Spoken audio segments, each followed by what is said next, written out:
So, ladies and gentlemen, we will now initiate this last meeting of our forum. As we said, we wanted to have this forum as a result-oriented effort. That's why we thought that if moderators of the six panels could give us the results, the conclusions of the works of each panel, and we could have them organized in a comprehensive manner, this could be a real, let me say, precedent that can be very useful for the future also. So the essence of this meeting is to have the moderators come up with the conclusions they believe were the most important during the works of the panels they were moderating. And I will start with the chapter 1, which had to do with energy supply and security, environmental commitments, and so on. One of the most crucial issues today, energy supply and security, and by the way, an issue on which our European ministers were unable to agree yesterday. Hopefully they will soon. So, Mr. Stambolis, you have the floor, please. Thank you, Mr. Christides, but I'm afraid I'm going to disappoint you because I have not formed yet the conclusions. It takes a little more time to reflect on the issues discussed, but what I will do is I will make a very quick summary of the main points raised by the different speakers, and I think this will bring into focus the actual subjects discussed, and easily we can reach conclusions. So, we had 3 speakers in our session: Ambassador Burak Özgürgün from Turkey, Mr. Dimitris Kardomateas from the Ministry of Energy, and Mr. Eric Holmgreen from the United States. He's the Economic Counselor. So we had a very good diversification of views. Now, I think the Ambassador of Turkey's interventions was very, very important, and he was very open on several issues. Of course, through his presentation, Turkey's important and gravitational role in the region emerges very clearly. So Turkey has many fronts in the geopolitical sense, but also is a country which has a huge energy basis, and that energy basis of Turkey is impacting the rest of the region. And the ambassador was very correct in pointing out that energy policies can be either reassuring or destabilizing force. I think that was a very important point he raised. And the other one, he said, is energy is politics. So in between them, we see Turkey's approach to the energy issue concerning the region and the impact that Turkey has. Turkey is committed to free navigation, for example, and having in mind that 5% of global energy flows go through navigational routes in Turkey, that's also another important statement. And I think what was very revealing was his position reflecting the various conflicts in the region, especially to do with Greece, where he was very open-minded in his approach, and he expressed optimism that these issues will be resolved through the diplomatic means. And he also mentioned that a lot of progress has been made bilateral level discussions between senior officials. Finally, he mentioned the role of LNG and how important is this for Turkey, because Turkey has a good nexus of LNG plants, and this helps in maintaining regional energy security. So Turkey's role in maintaining regional energy security is pivotal, and this came out very clearly from his presentation and from the facts that were presented. Now, Mr. Kardomateas, he made a very interesting presentation focusing on the issue of gas and what has been happening in the last few months in Greece and vis-à-vis Europe and surrounding countries. The question of high prices in gas and how these are affecting electricity. And then we had a discussion on the subsidies, because in order to face the high prices and bring comfort to the consumers, all governments, including the Greek government, have resorted to subsidies. So subsidies came out as an issue which is of common interest in all countries in the region, especially the EU countries in the region. And the other issue that Mr. Kardomateas raised was the importance of the various routes, energy routes that are going through Greece, either oil, gas, and electricity. And I think this chimes well with the forum's thesis and orientation, which is geo-routes. So Mr. Kardomateas was very much in this very well centered in his presentation as far as the importance of energy routes in the region and the key role that Greece is playing and is expected to play more in the coming years. Finally, Mr. Eric Holmgren was very relevant in the sense that USA is having a leading role in globally in the issues of energy, but also USA is affecting energy developments in the region through its support, which has been lending over the last years, especially in Southeast Europe and West Balkans, on energy security, electricity and gas liberalization, and the functioning of proper functioning of markets.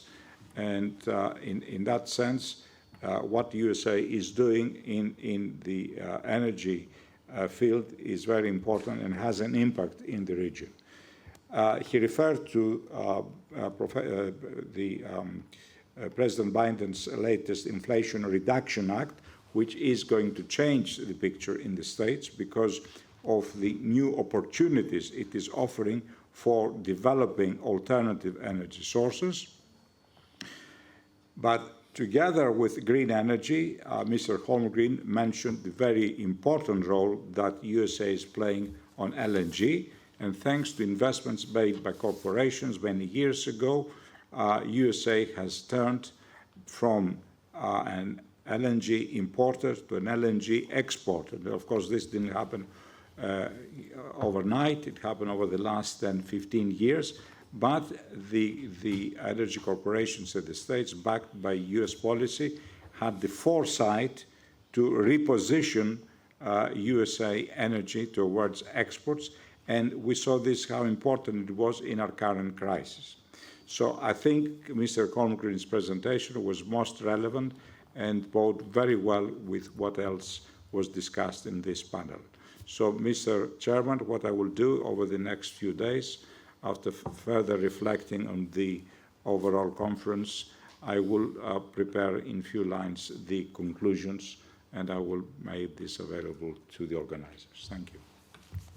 Thank you very much. And I must say I cannot resist the temptation to make a remark on what you first said about the intervention of the Turkish ambassador. Having myself served for almost 7 years in the Greek embassy in Ankara, 4 as the number 2 and 3 as the ambassador, I want to say that I fully agree with the importance you placed on Turkey in what concerns energy security and energy availability in the region. And I believe that something else that the ambassador said, the Turkish ambassador mentioned about the inclusive approach to the issues of energy in the Eastern Mediterranean is a standpoint that is fully accepted and agreed upon by the Greek side also, because we all understand that addressing these issues in a comprehensive way by involving all is the best way. The only thing is we have to find the way of how to do it and do it effectively. Having said that, I have the pleasure to give the floor to our second moderator, Mr. Papayannides, who moderated chapter number 2 on innovation, technology, financing, investments at serving society. Mr. Papayannides, you have the floor. Thank you. So I will imitate the opening statement of Costis Stambolis, saying that I'm not informed to give conclusions. I would rather give you my reading of the feeling of the discussion, maybe of the air du temps that emanated from my panel, a panel that was blessed not to deal with either strict matters as energy, infrastructure, investment, or with ominous matters such as geopolitical settings. May I open a parenthesis here? It was softened, the last panel I happened to follow, by Professor Florides' expression of the opinion that we might see peace coming back. I don't feel it is in the air. Yeah, but this is just a parenthetical statement.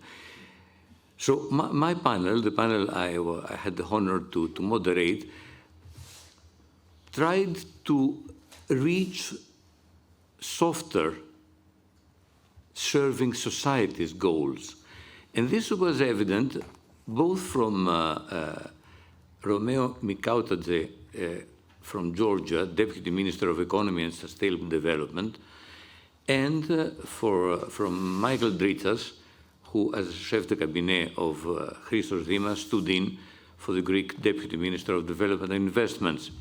So what they both did was to try and explain how the policies followed in their respective states, Georgia and Greece, try to raise practical issues in a positive way, to impose new structures and legal systems to make possible new growth, but also to give answers to the social needs of their people, of their countries, and of the region.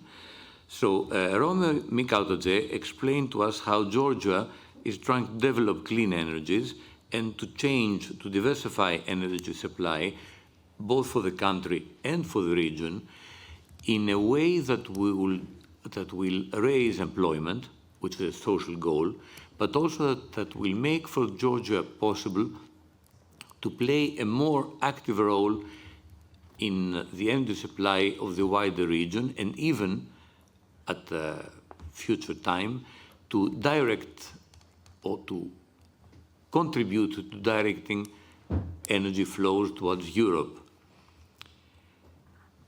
Georgia is, as Mikautadze noted, a country that lives in an uneasy situation. So it's normal for it to look to whatever Europe has to offer as a future-looking perspective. Dritas' intervention was more technical. He presented the current legal framework in Greece, which has been changed also to adapt, as a Georgian one, to adapt to the needs of the European system. And the idea was to make easier technology development and the introduction of innovation to the Greek situation.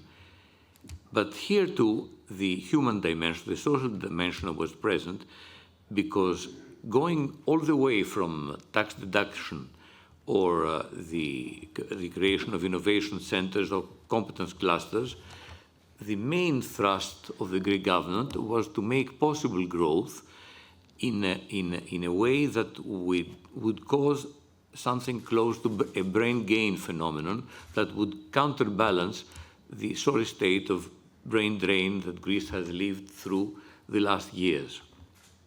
So these are the main aspects, the main technical aspects, but from the discussion that took place in the minutes that followed the formal introductory statements, it is my feeling that the very high attraction, almost magnetic attraction of Europe was set on the table. Whatever the difference between Georgia in the Black Sea and Greece in the South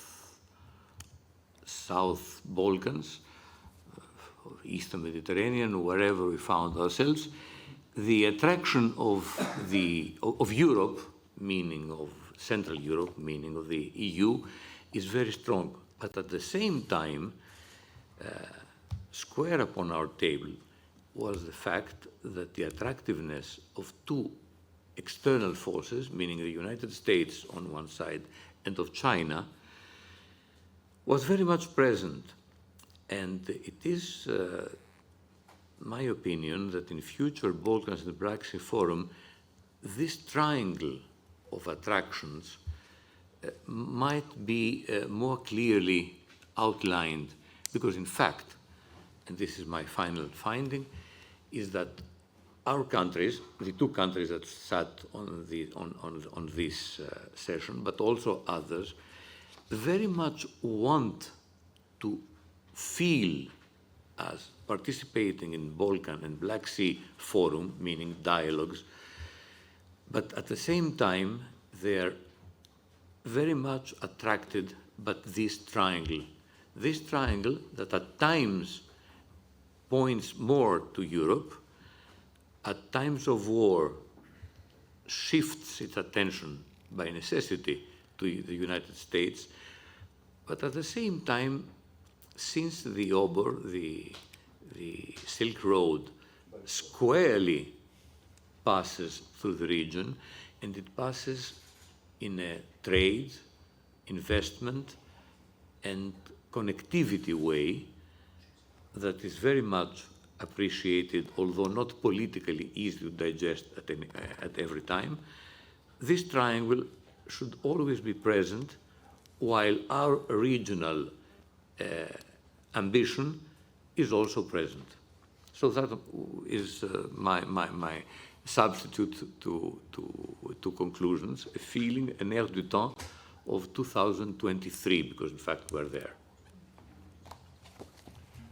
Thank you for giving us this insight, very valuable.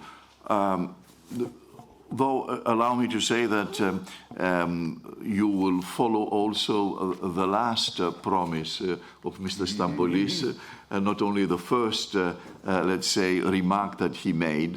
The last one was that we will have the honor and chance of having a text with this insight that you just mentioned, because this is an acquis which is very, very important and which we would very much like to present also as a result of this forum. Thank you very much, Mr. Papayannides. So now I go on to chapter number 3 and to our dear Mrs. Odin Linardatou, who was moderating, I believe, one of the most vivid chapters that took place. Thanks to you, madam.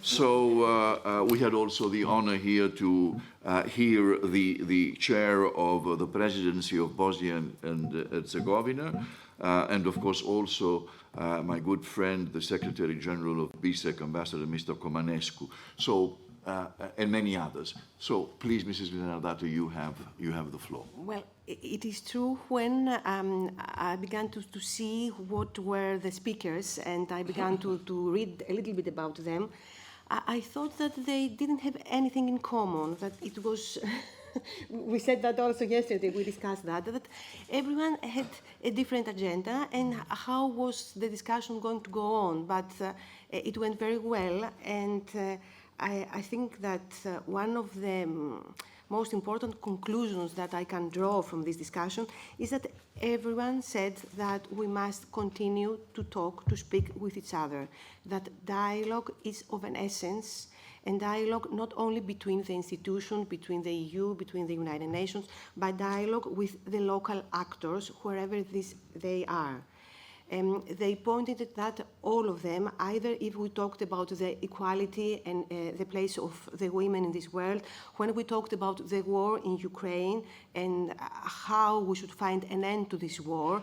Ambassador Comanescu told us that in the organization of the Black Sea Economic Cooperation, they talk, and the Ukrainians and Russians continue to talk, even now that they are at war. And I found that very, very important to keep the channels, even channels that are not in the highest level, so that we may find a way out of this war. The other important thing is that also they all agreed that the place of the Western Balkans is in the EU. If we don't want to find themselves in a worse situation than we are now as the whole, as Europe. And what I mean by that is that other actors that are not friendly, actors that are, I can say that enemies to our liberal democracies, want to come and take some control in the Western Balkans. And if the presence of the EU is not there, then we don't know how things will go on. What I found also important, and I took that conclusion from the chair to the president of Bosnia and Herzegovina, Zeljka Zivjanovic, is that in Bosnia they have managed to find peace even with the Dayton Agreement, an agreement that we were not so sure if it could work in a peacetime. But she expressed also the feeling that they are being they will not seen as equal when we have to do with the European Union, that whenever they speak as Bosnian Serbians or as Serbs, they find themselves that everyone says, okay, we have to think again what you are saying to us. And she said also that there has to be a more open dialogue between the Western Balkans as a whole and Kosovo and Serbia and Bosnia and Herzegovina with the European Union. Also, I heard you before talking about Turkey. Turkey, of course, was raised in our discussion also. And there they agreed, and Ambassador Comanescu and Mr. Svers, they agreed that it was a mistake that Turkey was not embraced by EU for many reasons that happened. And they concluded that we mustn't do that mistake again with the Western Balkans, because if Turkey was closer to the European Union, if they did not feel that the European Union, they didn't want them, and Greece was not the problem, maybe things with Turkey will have the relationship and with Greece and with the United States and with the European Union and now with Ukraine would have been different. What also I heard and I kept it, I noted it, is about women, that they are in a far worse position than we thought, and things must be done, more things must be done for the women in the world so that they will be in a better position and they will have and they will be equal with men in their societies. And I found that also very important because we thought that in 2022 women were in a better position. Of course they are, and you said that there were many steps were taken, but there is a pushback in women's rights.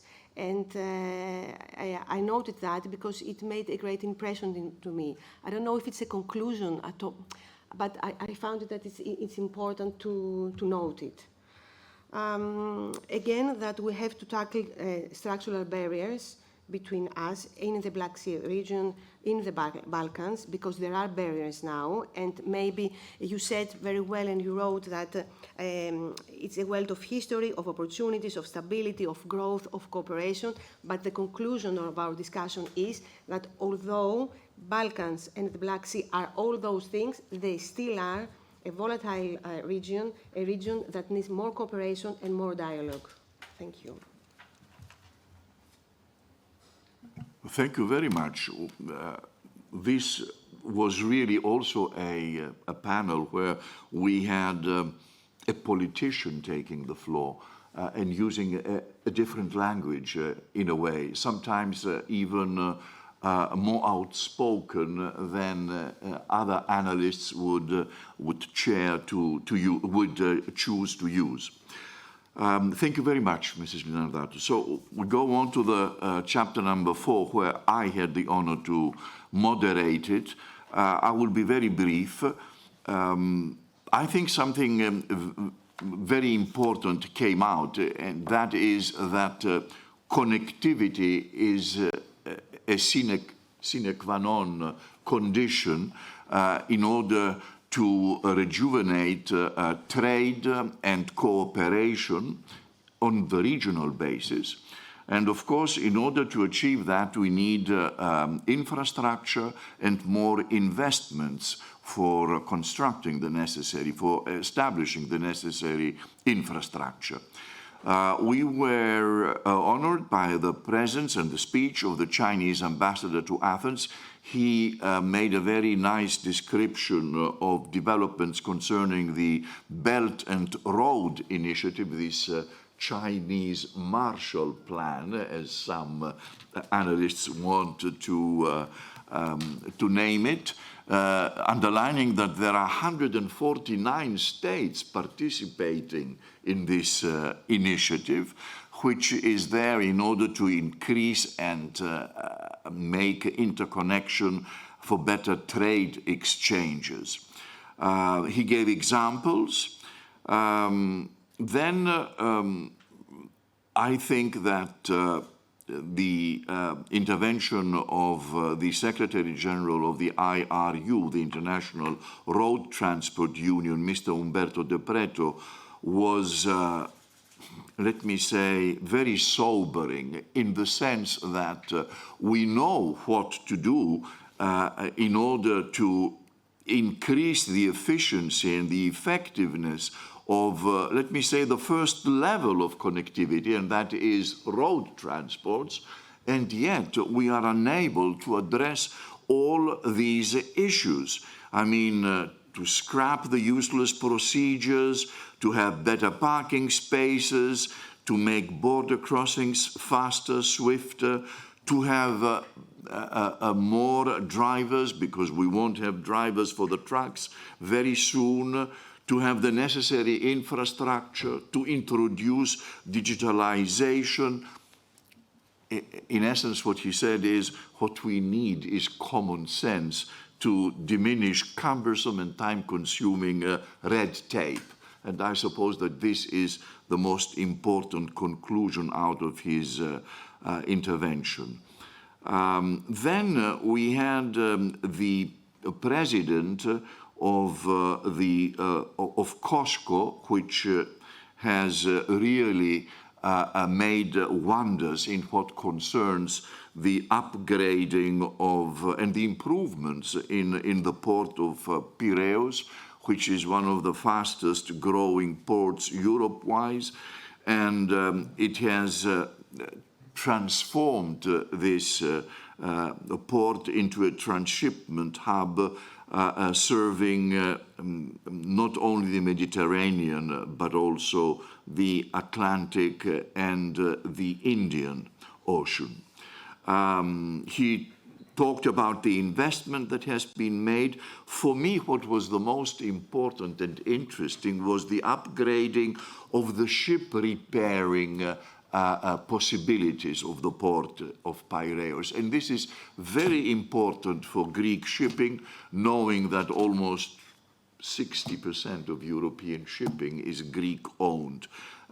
yet a very small part of ship repairs of these ships are taking place in Greek shipyards. So upgrading the ship repairing capability of the port of Piraeus is for me very important, as well the services offered in this port, especially services to the passenger and cruise ships. This is also very significant. And of course, he also underlined the social responsibility activity of the port in what concerns interventions in the 4 municipalities that are along the port of Piraeus, or unite the port of Piraeus. And then we had, I believe, the very interesting intervention by Mr. Lambropoulos, the the president of the Hellenic Development Bank for Investments. We got an idea of how this fund, because as he explained, it's not actually a bank, it's a fund which is helping with equity in investments, mainly in technology and innovation, but technology and innovation that has also to do with connectivity and infrastructures. So we got a very clear idea of what is being done, how much has been invested, and what the plans for the immediate future are. And I would stop there. There is no resume from the official dinner that followed. The fish was delicious. Yeah. Let's go on with the chapters that found place today. Let's start with chapter number 5. I believe one of the most interesting and eye-opening chapters, at least I followed, investing in gender innovation to build sustainable economies. Mrs. Meral Güzel. I'm sorry, yes. Mrs. Alia El-Yassir will inform us on let's say, conclusions that could be drawn from this chapter. Madam, you have the floor. Thank you so much. And we will be putting this in writing once we've had the opportunity to reflect and pull out the elements, but I will try and touch. And I think this morning's panel was really building on all the conversations and the panels that have been taking place as part of this year's forum, and highlighting 2 things. One, that we need solutions to the challenges and the problems. And the second is that the solutions have a human face. So we really need to focus on who it is that can solve it. And from our perspective, we were proposing that there is untapped potential in the human capital that, is at least 50% of the world's population, and that is women. So the proposal was that it is entrepreneurship, and particularly tech entrepreneurships, to build on the themes that have come out of this year's Balkans Black Sea Forum. But these areas are male-dominated, and the perspectives that we had brought forward. We had a really interesting panel in terms of representation, because we had 2 government perspectives, but government perspectives from individuals who work very closely with private sector, and then other panelists who are coming in as business leaders themselves, women business leaders, but who also are sitting also with a civil society hat, since they are heads of businesswomen's associations. So they're trying to support other businesswomen out there. So what are the conclusions that have come out? There's a lot of conclusions. I won't cover them all, but I will say, to pick up an element that was raised in yesterday's panel, structural barriers was really underlined by several of the panelists. And these structural barriers are in everything. So whether we're talking about social norms or stereotypes, or we're talking about institutions or organizations or legal and policy frameworks. So we have to be making sure that whatever biases exist in these structures are made more visible, because we cannot deal with them unless we make them visible. And linked with this, although it was covered more in yesterday's intervention, but very much linked to the next panel that happened, is this issue of diversity, because we're not talking about just one form of bias or one form of discrimination. We know that biases and discriminations intersect. So it's different groups of women will experience different forms of discrimination. So I just wanted to flag that, because it came out, but not as clearly. One of the key obstacles, one of the most cited challenges for women entrepreneurs in particular, is access to capital. And actually, when you look at money and spend, so to link with investments, because this was a big topic, we see that whatever commitments are made are not being translated into money, because we know that women business owners are out there. They comprise about 35% of the formal economy, but they access only 2.3% of all venture capital. So this is telling us that there are these structural issues that we have to address. So the funding, and this is where it was really interesting, the reflections on how the social manifests in the political and in the financing sphere. Because we know that there's the obstacle of access to capital, but that actually financing decisions are not made always in the formal sphere. They are actually happening in the informal sphere through networks. And so there are male-dominated networks where financing decisions are being made, where women are also excluded. That is one aspect of it. The other is when the ideas are being pitched by women entrepreneurs, they're usually tackling issues that face women. So they're not visible as problems to those who are holding the money, many men. So that these kind of social dynamics are affecting financing decisions. And we see numbers also tell us that there's other things that are going on. There's additional barriers that are manifesting. So for example, in Turkey, we had the numbers where we saw that women business owners lost 55% of their market share, and 6 out of 10 women entrepreneurs, I believe, allocated their focus on domestic burdens. So, and this really brought to light that there is unpaid work that is carried by many women. So when there is an overload in that burden, then it is actually their enterprises that suffer.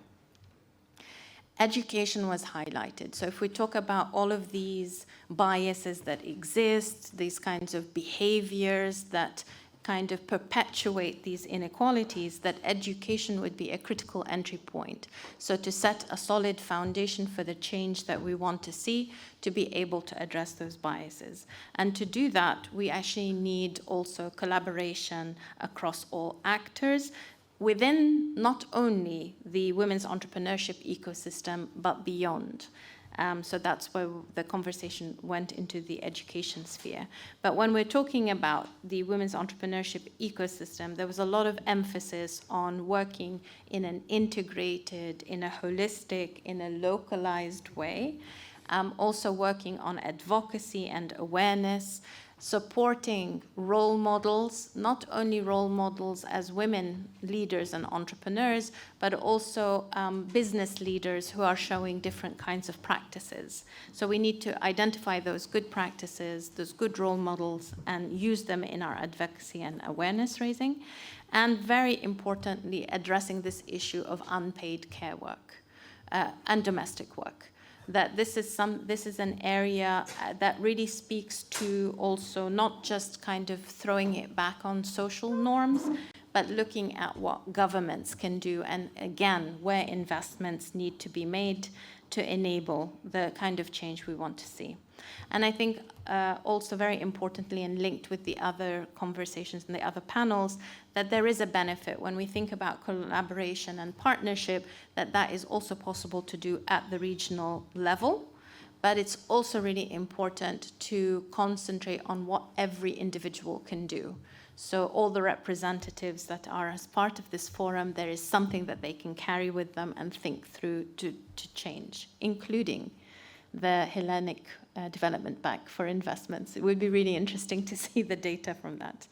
And again, on the other side, in terms of with a focus on women entrepreneurs themselves as experts in terms of what they need, aside from access to capital, which was the number one, there are ways in which to invest in skills development, in training, so that we make sure that they have the technical knowledge and skills so that they can adapt also. Particularly, this is related to this area of technology and technology-enabled innovation. Not innovation in its purest sense, because I think there's actually entrepreneurs are innovators, but if we're talking about tech-enabled innovation, there does need to be upskilling, because we know the percentages of women in particular with the skill sets and the knowledge is limited. And I will end with saying that, again, governments have a huge role to play, because they can change legislative frameworks that can favor and enable women's entrepreneurship growth. They can enable changes in education systems. They can be collecting the data on which evidence-based policy making can happen. And they can also be an integral part of the public awareness raising that we aspire to. There's good practices. We have heard about the Alia Women Investment Platform, which is by women for women, so supporting and investing in women. And we've also heard from the approach of using the SDGs as a framework, and gender equality is very much embedded there, so it's not a far reach. And finally, we had very inspirational words in terms of the metaphorically, that to change those social norms that bring about discrimination and bias across the board, that is the dragon that we collectively are trying to slay. We are fighting. This is a battle. It depends on each of us. But that we need to be together to build this movement, and that change is possible. Thank you very much.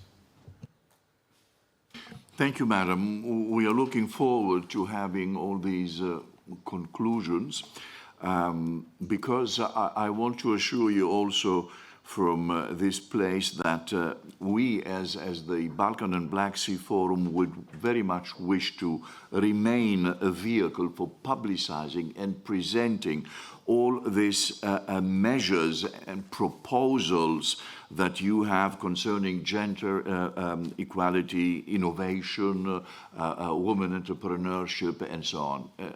Please consider us as a constant, perennial, let me say, partner in this effort. Thank you so much. Well, ladies and gentlemen, the last panel was one that I think all of you have followed. We called it the more political panel. I don't think I have anything to add here, but the main conclusion from everybody was that we have to stop this war that takes place in Europe, but with global repercussions, which has created so many problems and which has provoked huge dangers for mankind. And there, all, let me say, global actors have a very important role to play, beginning, of course, from Mr. Putin, who has to find a way to stop this war. Anybody who can help in this direction will be doing mankind a great good. So there were many interesting aphorisms, but also quotes during this session. We will try to put them down so that we can keep them. And hopefully the next time we are organizing the forum, we will be discussing about other more, let me say, optimistic and ambitious also works and efforts in which we can dwell. So, having said that, personally, I would like to thank all moderators, participants for their cooperation and their contribution. I hope I can count on their benevolent understanding for any misunderstandings or mistakes that took place. And I would like to give the floor to Mr. Balakakis in order to end this forum and get ready for the guided tour of the museum. Mr. Balakakis, please. Thank you, Ambassador Christides. Thank you all, my very, very good friends, for making, the conclusions the most nice and the most creative way. Upon starting yesterday morning, we said that this year forum aspires to pave the way for a sincere, coherent and constructive exchange of views and dialogue needed today more than ever before. And I believe that we succeed. During those 2 days, to reach tangible results, so that to keep having the Balkans and the Black Sea Forum as a unique platform for the regional cooperation and bi and multilateral relation and sustainable development for the region. Of course, to this end, I would like to thank, of course, our official partners, UN Women, with whom we are looking forward for a bright future. Also, the organization of the Black Sea Economic Cooperation, also the CPMR, ENA, and Elia. We would like also to thank a lot the Piraeus Port Authority and Cosco Shipping for having support this year's organization in this fantastic and emblematic venue, Acropolis Museum.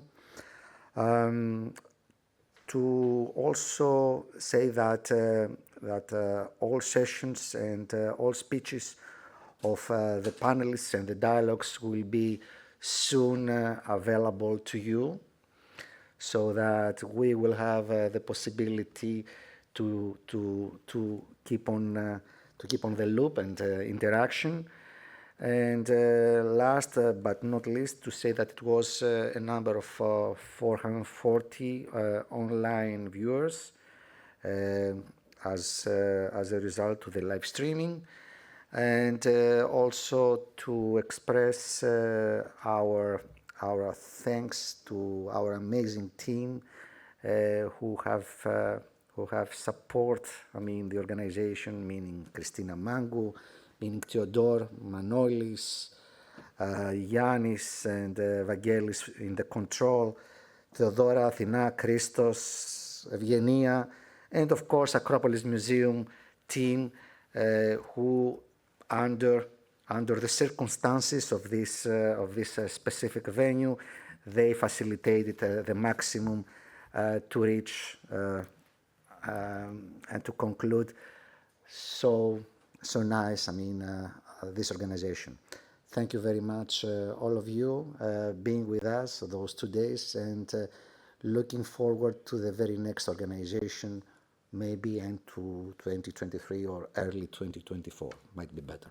Thank you very much, and now the family photo with the moderators. Okay, thank you. Thank you.